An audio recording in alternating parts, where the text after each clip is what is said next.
Welcome to the podcast. This show is entirely dedicated to the wisdom and the stories of people embracing their true and extraordinary nature, of overcoming, breaking through limits, tapping into universal wisdom, and hopefully inspiring you to do the same. Welcome back to Being Extraordinary. This is take number 3 for me today. I am really overthinking this topic. So let's hope take number 3 is what's up. So first thing I want to remind everybody about, this is not the podcast topic, but I just want to share it with you, is that Moon Mysteries, a 2-part live seminar, is happening next week, literally a week away from the day that this drops-ish. So I would love to see you there because it's going to be the first time in a really long time that I've taught a live seminar. And what we are doing is we are looking at your moon sign in astrology. If you don't know anything about astrology, if you don't care about astrology, it doesn't matter. You're still invited. I'll help you figure that part out. And all of it is just interesting. You can look at it for yourself. You can look at it for your parents. You can look at it for your partners, your children, and really learn what makes them tick, what their blocks are, what their self-sabotages are, and then learn how to move through them. Very fun. So what night number 1 is going to be is we are looking at our tether to the past and how the moon really responds to that. So how it tells us what our past lives have been like, tells us what our ancestral lineage has been like, and how we've received gifts from that, but possibly also challenges because it's so ingrained in our life that we might have a bit of a blind spot. Night 2 is going to be about how to sort of alchemize or, bury the hardships and celebrate the positive things so that you can have a life where you can access your intuition more readily, where you are able to mitigate some of your self-sabotaging behavior, where you are able to then cultivate this beautiful life that is very emotionally nourishing. And I would love, love, love to see you guys there. If you are listening to this at a way different time, and this has long passed because the seminar is happening May 19th and 21st of 2026, then still check the show notes below because there's probably going to be a replay available. Perhaps I'll do a second launch of it. That doesn't feel aligned right now, but the replay may be there. So check below because you don't necessarily have to be live. The cool part about being live, though, is that there will be a Q&A. So if there's something that's not clear or you want to, give me a hypothetical or you want to deepen your understanding of what we're doing, there will be live Q&A. So it's 1 hour each night. That might be lofty and ambitious of me, but I'll try to keep it on time. But anyways, it's happening. It's coming up so quick. Love to see you there. Check out the show notes below for the details. Anyway, what are we really here to talk about today? So my topic today is actually about something incredibly profound that happened to me in Walk on the Wild Side this year. It's something that has forever changed me in the most positive way possible. And I'm hoping that sharing the story with you can bring you the peace that I've experienced. I know it's my story. It's going to be profound to me. Maybe it's going to feel blah to you, but I'm hopeful that somehow through sharing the story, I can give you peace of mind as you walk your path. And this story has everything to do with destiny, soul purpose, trust, self-compassion instead of self-criticism. It's really about realizing that something so much greater than you is guiding you in this life. And whether you feel lost, whether you feel on track, whether you feel behind, whether you feel on time, I really want to soothe your soul and tell you that I guarantee you're exactly where you need to be. I guarantee that even the hardest moments on your journey are somehow divine. And it's overwhelming to think about, honestly, because like I said, it was life-changing to me. And I just want to extend it to you, if at all possible, through this story.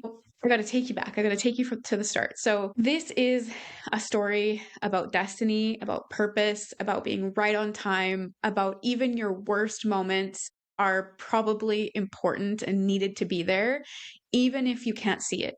You're exactly where you need to be. So where does it all start? It does start in Walk on the Wild Side. So I have to tell you what that is or it's not going to make sense to you, okay? So Walk on the Wild Side is a 6-week program that I always run starting in, I think it's early February and we wrap up right before the spring equinox. Yes, so where that cosmic rebirth starts to happen, where spring starts to bring forward.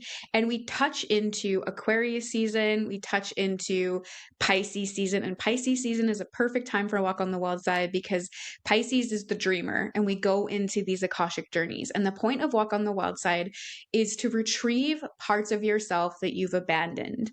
And how it happens is that you are paired with a divine goddess. Men are allowed, so there would be gods as well, but I've never had a man up until this point. So right now it's all about the goddesses.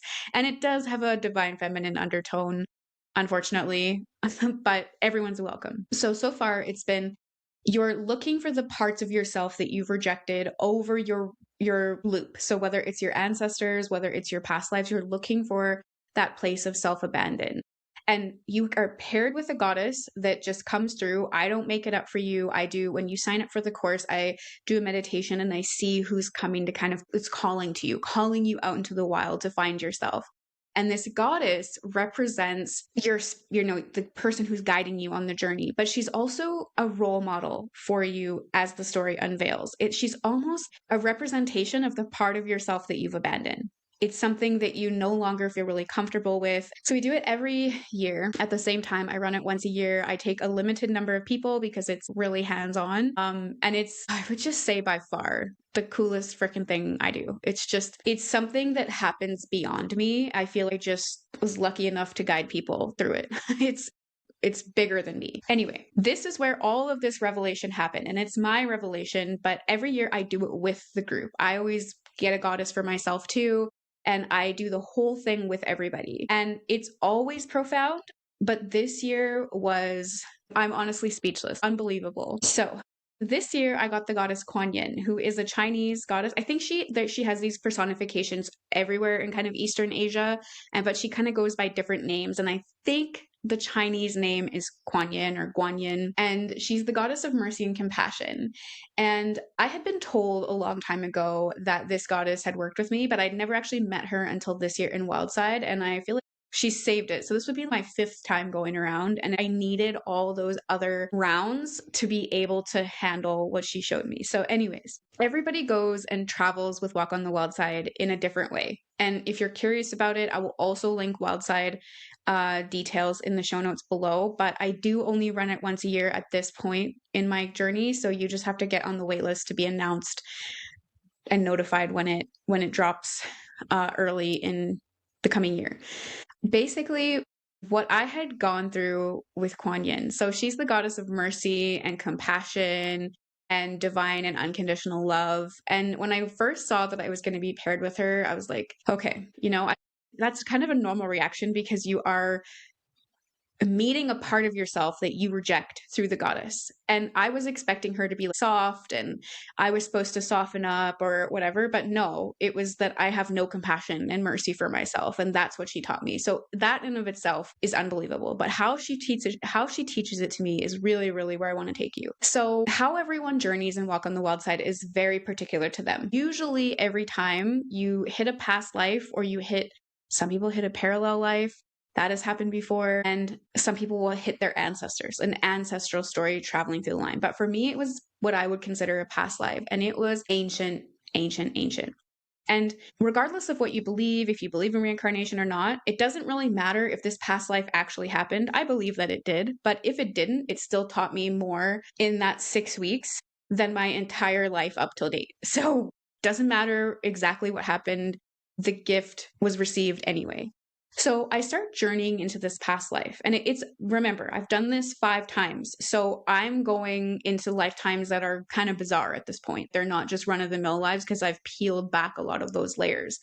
So I often go to lifetimes that I'm not super familiar with, and I'm familiar with lots of them. There can't be that much left to unveil at this point, honestly. So I go back to this ancient lifetime, and I am, as I would perceive it, probably in China. And I was like, oh, ironic, And what happens in this storyline is I watch myself be given up for adoption. And the way that it kind of came through in the story is that my birth parents were told that there was going to be this birth of this child and she was going to have these special gifts and she needed to be given to the temple because they could not handle her.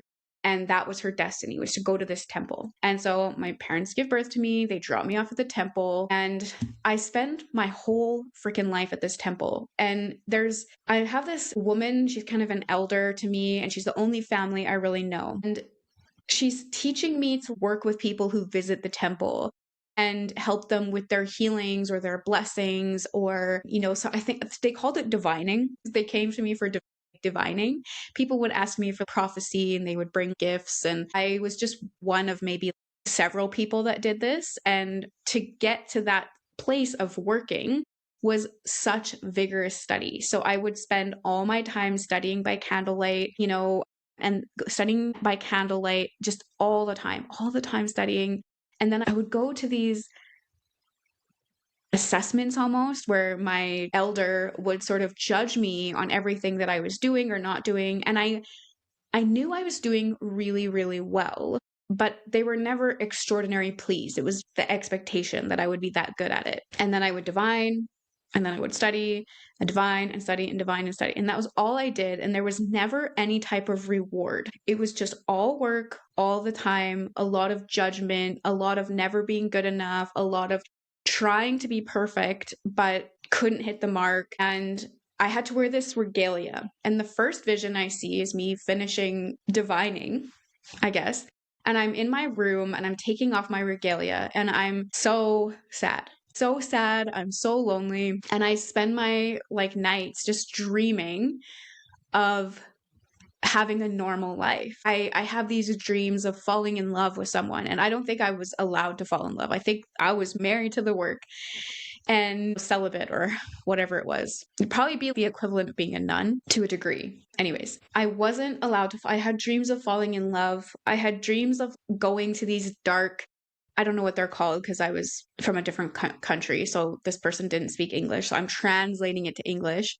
But, almost like pubs where there would be music and, people would be smoking and drinking kind of thing. And it wasn't about the party. It was just about the experience. I wanted to taste what that was. And I wanted to listen to the music, and I wanted to walk around on the streets at night and, go to the shopkeep and see all these things. I wanted to collect memories essentially.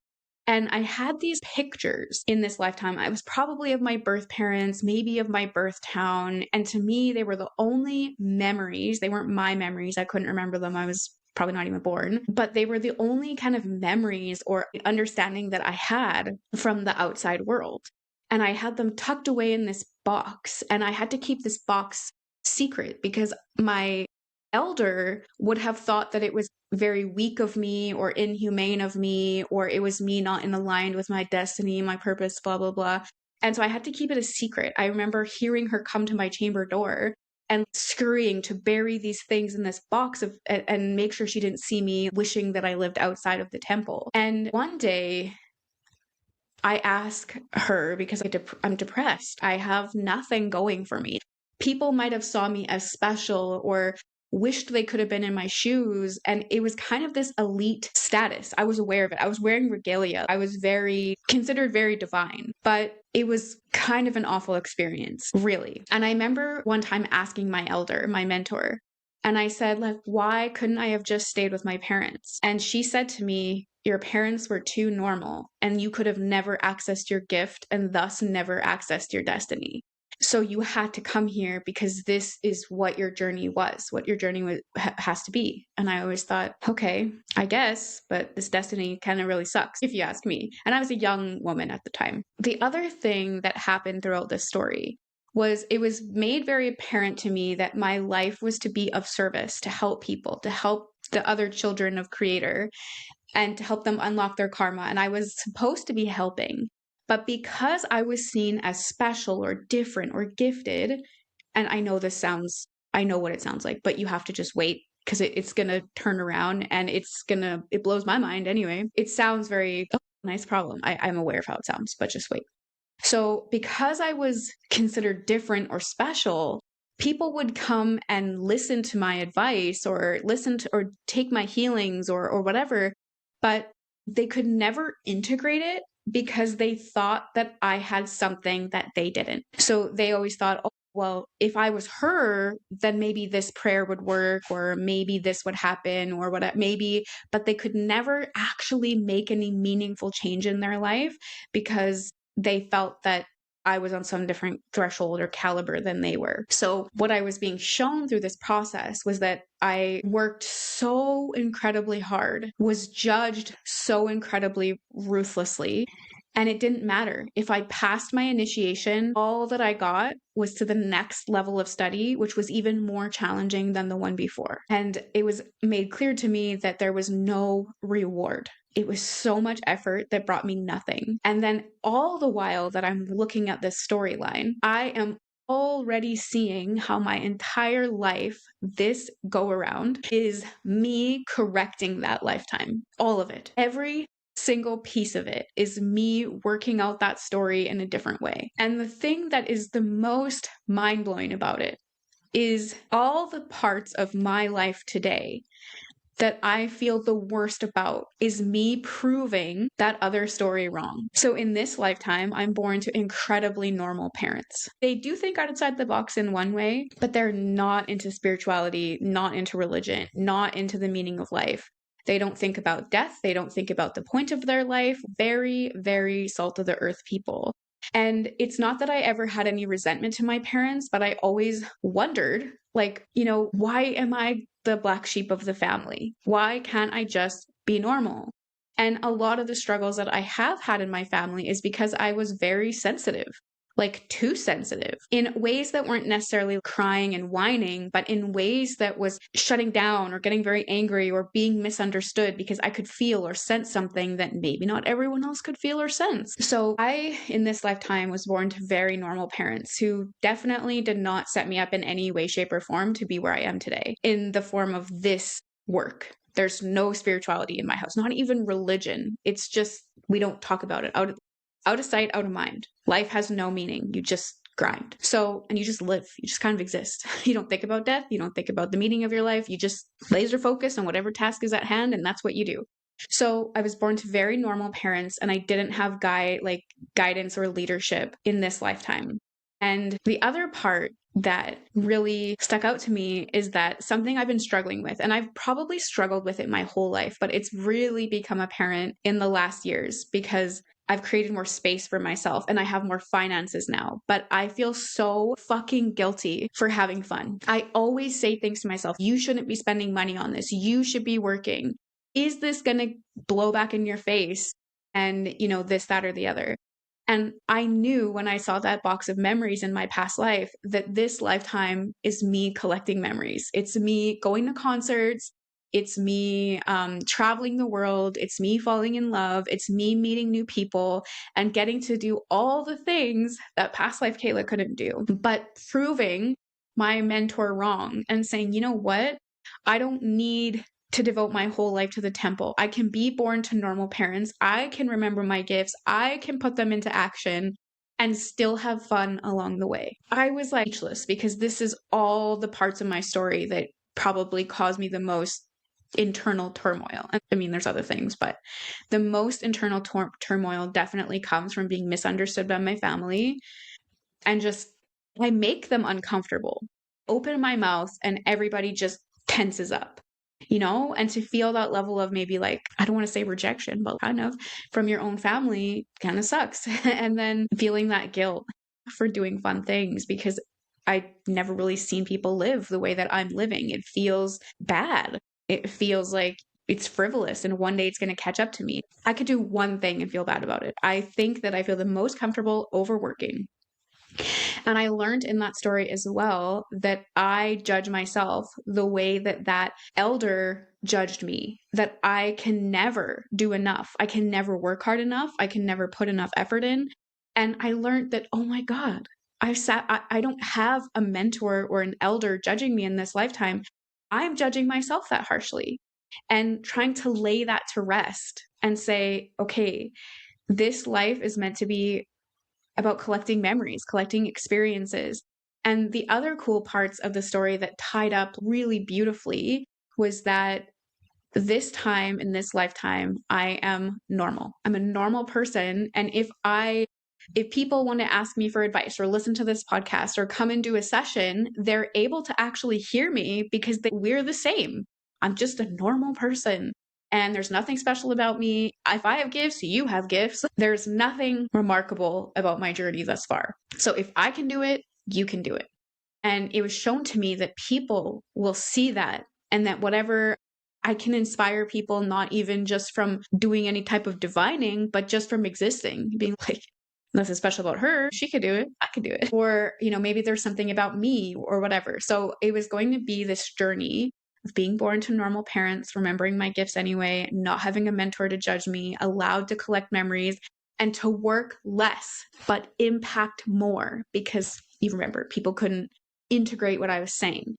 And I just couldn't believe it, because it's my whole journey summarized in one experience from the past that I'm rewriting for myself in this lifetime. And all the parts that felt like a disadvantage in this lifetime ended up being the most empowered thing I ever could have done, was to be born to parents who were not going to get me, but figure it out anyway, without someone else telling me what I could and couldn't do, what my potential was and what wasn't, and then judging me for never measuring up to their high standards. That was the part that I felt was like a disadvantage to me in this lifetime. And it was the most empowered thing that I could possibly have overcame, or learning that the things you feel are maybe forbidden to you, or they scare you, or they activate your nervous system, or they make you afraid, are maybe the exact thing that you're supposed to be doing because some version of you somewhere never got to, or some ancestor never got to break out of the box that they lived in. And now it's your destiny to break out of that box.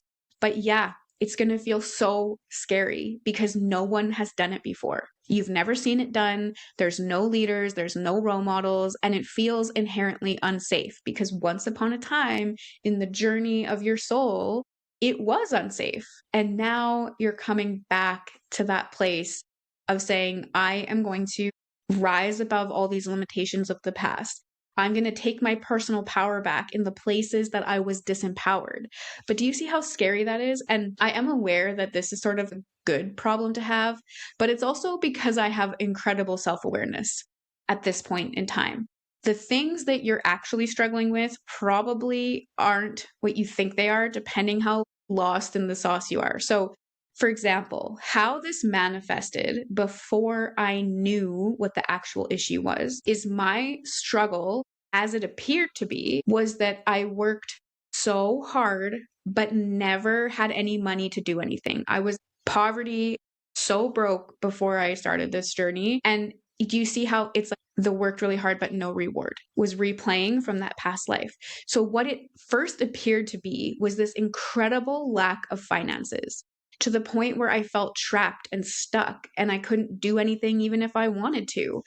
But now that I've been able to work through some of that lack, I was able to see what the real issue is, which is that I actually don't have an abundance problem. I have a joy problem. I don't think I'm worthy of joy, so I sabotage it at the level of not being able to afford it. Before I didn't have time or money, and that's what I told myself, that I was enslaved to overworking. I've always had for the most part, always had two jobs. Started working when I was 14. Even in high school, I had two jobs for a while.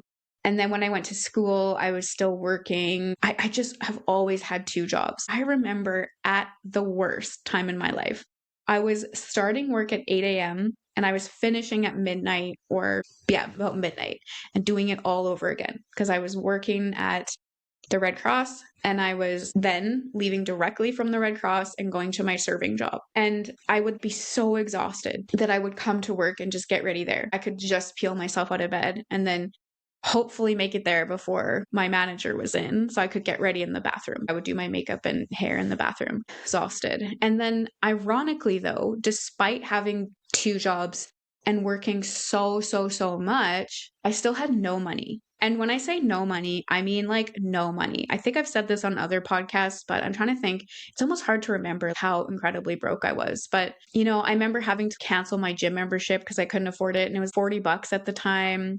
I would have to make up lies about why I couldn't go to happy hour because I couldn't scrounge up $20 for a beer with the crew. I also had to roll quarters to put gas in my car. I couldn't, oh, and maybe this would be more relatable, but I couldn't, me and my partner couldn't go on dates. We couldn't even order pizza. We couldn't do anything, literally just pay the bills. And it was always incredibly stressful. And I don't even know, this is a whole other thing to unpack. But so my greatest struggle felt like poverty, essentially, for a while there, and working really hard and having no reward. So this is what I mean. It sounds like a good problem to have, but you probably have a good problem to have too, but you haven't picked apart what you're hiding it in. So I'll give some examples, but my problem is I feel so scared to actually do what I want with my time and money. It feels so forbidden, feels frivolous, it feels irresponsible. I just have this vision in my head like everything's going to fall apart if I have fun. And it sounds so ridiculous, doesn't it? But when you see where it comes from, you're just like, oh, yeah, that tracks. My entire life in that story was about all work, no rewards, and wanting to even indulge in fun was, I want to say haram, which I know is an Arabic word. Is there an English translation for haram? Does anyone know? Okay. Haram is something that is forbidden or prohibited in Islamic law. It's sinful and against the teachings of the Quran. So you get it. It felt haram. Okay. And I only know that word because I worked with tons of Arabic people in my last kind of corporate job before I started the Akashic Records. So it felt haram to even dream about wanting something outside the temple. And now it's that storyline has been disempowering me in this lifetime, but it's my destiny to overcome. You probably have a great problem like that too. It's just hidden in some other storyline. So if you have a toxic relationship, and you constantly are not able to find love, or you're not able to be a part of a positive relationship, that's what you're going to think your biggest problem is, but it's something else. You don't think you're worthy of love, or you're afraid everyone's going to hurt you. So if you just don't get started, then you're protecting yourself. So our real problems are hidden beneath the surface, and they seem smaller than what we hide them in. So what I really wanted to showcase from that story is that, we always think our destiny is something so big and so far away. I could have told myself that my destiny was to, I don't know, publish a best-selling book or something, but that has almost nothing to do with destiny. That's just this extra thing that I could decide to do as I experience who I truly am and live it self-expressed. Destiny in this lifetime is happening right now. It was to be born to normal parents, remember my gifts, and use them to help people, but in a way that's actually impactful. And more importantly, and most importantly, my destiny is to collect memories and work less and have more joy.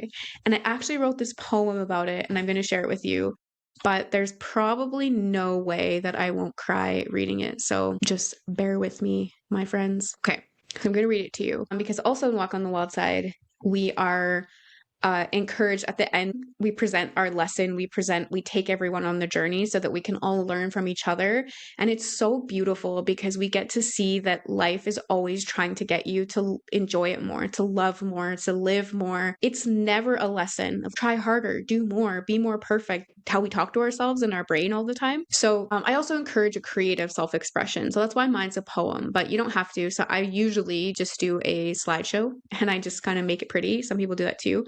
But I actually I wrote something this time. So you might have seen it. I've posted it a few times, but I'll read it. I'll read it to you because this was my lesson. And I've heard that it resonates with some people. So the poem is called A Letter to an Unnamed Friend. I had it all wrong. I thought, no, I really believed that life was measured by what you accomplished, set by someone else's standards. One so high, you spend all your time readying, but never truly reaching. The time that I've wasted. The worst part, even when no one asked me to keep pushing, I did, becoming my own judge and executioner. I spent all my time begging for freedom, yet when it arrived, I judged it, bound it, and sent it to sea. For the ignorant, I scoffed, but I had it all wrong. For I have learned that life happens in the little moments in between, that our destiny is to touch every corner of this life, to learn everything one can with the time you are given, to see strange animals for the first time and marvel at their oddities, to swim in more pieces of the ocean, to touch more trees, to laugh with more strangers, to sing songs at the top of your lungs, to share your thoughts and dreams with the one you love, and to let curiosity burst through every seam of your being. Living is the accomplishment, and one must collect memories like postcards, the souvenirs of an existence well spent. And, it's funny, just little things that I used to do and I do in this life before I even woke up and became spiritual. Every time I traveled somewhere, I would collect a postcard and I would just write the most memorable things that happened on the trip and I would stick it in a box. And every once in a while, I revisit this box of good memories. I keep receipts of things I've seen or done. And I didn't realize how important that tiny, tiny little thing that I chose to do many, many years ago actually is to my destiny. And even though it sounds simple, you might be listening to this and saying, well, I hope my destiny is something more badass than that. And I'm telling you right now, nothing feels better than realizing that you have permission to be who you want to be. And that is your destiny. To know, maybe it's to write a best-selling book, but I doubt it. I mean, not that you can't write a best-selling book, but I'm sure that that's not the most important thing that you're accomplishing right now. The most important thing that you're accomplishing is overcoming your fears and doing the things that light you up, even if it feels like you don't have permission and it feels bad or you feel guilty. Doing parenthood different, loving in a different way. I'm sure we're all living our destiny, and it's so cathartic to realize that it's not some arbitrary thing. This accomplishment, what do I say? That it's about what you achieve in life, that if you can publish a best-selling book, that is how you know you hit your destiny. When you realize that it is your life and the moments in between and how you choose to live it, and the way that you love and the way that you laugh and the way that you leave something in people. I posted on my Facebook page, it was a quote from somebody else, but a legacy isn't something that you leave behind. It's something that you leave within the people around you, or the what people leave in you. I do have one other example that I can share. It's just a little sidebar, but somebody else in the course also had this exactly the same revelation, which was incredible. And she's also done Walk on the Wild Side a few times. And it took us a couple of rounds to be like, okay, there it is. And I'm the host of the course, and it took me 5 times to get this. I'm not saying you have to do it 5 times, but it just is that profound. So the other massive moment in the group. So there was this other person in the course who had went into a past life, and they'd seen this really awful experience where they essentially couldn't be the parent that they wanted to be because they were in such a toxic relationship. Essentially what happened is her son dies, and this is something that she feels probably a lot of guilt about in this lifetime. And because of that guilt, she's decided to hold herself back from certain things because she feels she's not worthy of focusing on herself because she wasn't able to protect this child from a past life. And when she did the 180, the reveal of like what's going on in her destiny right now, it's so profound. This is a hard episode for me to get through without just like breaking down into tears. But she had realized that the son in that past life that she couldn't be there for ended up being her mom in this lifetime. And she spent a lot of time in this lifetime being kind of annoyed with her mother because her mother was so kind of forgiving and unconditionally loving, but maybe loving people who were somewhat toxic or not always having her best interest in mind. But she was able to basically, forgive these people in her life and be like, no, I still talk to my ex. And she spent her whole life being so fucking annoyed by that, thinking her mom was weak, thinking this and that and the other. And when she realized that the son that she couldn't protect in her past life was her mom in this lifetime, it was shown to her that her mom is teaching her forgiveness, that her mom's very forgiving, unconditionally loving, and that her mom, who's also her son in a past life, forgives her. And she doesn't have to continue to torment herself by holding herself back, that there's no animosity here. It's okay. I forgive you. You can just be yourself. And I remember when she posted that, because we have a group where we do everything live, but if you need more time or you need to do it again, you can post in this group or you're catching the replay. And so I read it and I was just like, oh my God, because this was her thing. This was one of the things in her life that she felt was this struggle or this thing that was a challenge. And it turns out that it was her destiny all along to learn forgiveness from her mother and to realize that she is forgiven and she doesn't have a reason to hold herself back from the things that she really wants to do in life. So it's this intricate journey. All of us are on this intricate journey of being who we really are without any limitations, without any boxes, without any animosity. But we have to give ourselves permission to do that. And there's some type of intricate storyline happening that tells you that that thing is forsaken or forbidden. And you're here to overcome that fear and to honestly forgive the people in your life immediately. I'm not saying forget, because we're all working out different karmic contracts with people. So I don't want to be like, the answer is always going to be forgive and forget. What if you have an abusive ex? It's not, oh, go marry them. Obviously that's toxic. But my family doesn't listen to this, particularly my parents, and I hope they never do, but I was mad at my parents for a long time. Before I was spiritual, I was so mad at them that I was mad to the point they even gave birth to me. I was so and this was before I was spiritual, right? So I thought that I just existed because they made a choice. Not true. But I was resentful of my own life because I felt they have set me up for nothing. They have given me hardship. And pardon my French, but how fucking ironic is that? That my whole journey was to figure out how to be born to normal parents and still succeed. Like, what? So forgive the people in your life for the love of God, because you have no idea why they're in it. And it doesn't mean that you should spend your time around those people if they're toxic to you, but thank them for whatever lesson they taught you and move on, because it's crazy how everybody plays such an important part. And honestly, it kind of feels sometimes the harder the relationship is, the more it's teaching you. And just a fun fact that sort of ties into this is that it's actually a complete left turn, but I will just say one thing. But actually, spiritually, so not religion, but spiritually, when we think about the ages, Jesus and all of his teachings over 2,000 years ago was about how to let go of your karma with people through forgiveness, treating other people how you want to be treated. And it's not about playing along. It's really about realizing we're all brothers and sisters out here, and we can't remember what the hell we're learning here. That's all the fun of Earth. So without knowing why people walk into our life, or what they're teaching us, or why, or who they are, we just have to be like, okay, I know that you're my brother. I know that you're my sister in arms out here. And I might not agree with how this went. It might have hurt me, but there's something going on here that's greater than me, and I forgive you. Doesn't mean you have to keep entangling yourself with them, but oh my God, for me and this other person, it was life-changing. It just feels a final puzzle piece has clicked into place, and there's just nothing to be confused about anymore. Like, don't get me wrong, this wrapped up on March 20th and it is now May, and I'm still kind of internally battling this belief that I'm just allowed to have that much fun with my life. Like, what? I feel so guilty all the time doing fun things. But when I revisit it like this, and I'm probably going to re-listen to this podcast anytime I need to be reminded about what life's meaning is for me, it just is so clear. It's so clear. There's no more questions. And our purpose and our destiny is so much more beautiful than what we're led to believe that it's supposed to be. A lot of us, I mean, I don't know about you, but I always thought that my destiny, or to hit destiny, or to hit your purpose, it had to be some big ass accomplishment.